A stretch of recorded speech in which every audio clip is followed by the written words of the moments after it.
Palit tayo ng wheel ng differential. So ang tatanggalin natin dito, ito at saka ito sa ilalim. Tatanggalin na natin ito kasi naluwagan ko na to napihit ko na to kanina. Ayan ayan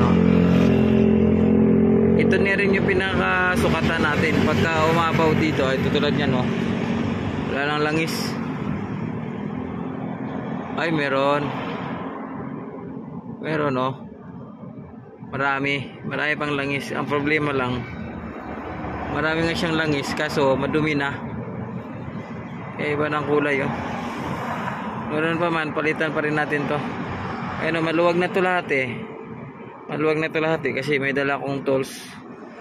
Ito alin pala to guys, alin po ito. Ayan yun, napakarumi. Yan dumi. May latak pa yan dito sa ibabaw. May latak yan dito.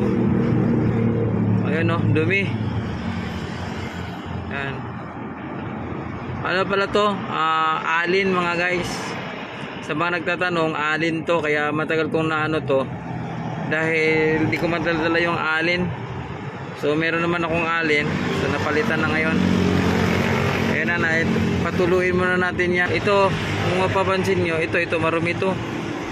Ito carbon to ayan tingnan mo kapal kita nyo guys. Ito carbon, napakadumi. Parang kasi ito dito, magnet. Parang magnet kasi ito sa ulo nito. Ayan ayan dami ayan yan yung dumi niya. Ito kinakaon pala yung lalamove up ko.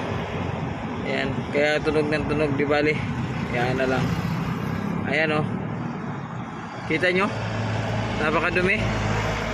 Yan dito yan, nakadikit yan dito sa ibabaw ng drain plug. Kasi ito dito magnet magnet. Ayan magnet yan. Kaya minamagnet niya lahat ng mga yung mga ng bakal. Ayan magnet yan. Yan, kaya timon kapal grabe yan mga idol. Kaya kailangan palitan na ako 100 plus 119,000. Ngayon ko lang napalitan to kasi pag nag-change wheel kasi ako, hindi ko na dadala yung tools ko. Ito kasi dito 24 kasi ito ito yung mga liabi ko.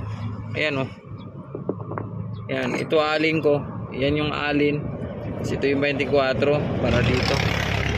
Ayan okay naman mga guys, napakadumi. Carbon yan, carbon.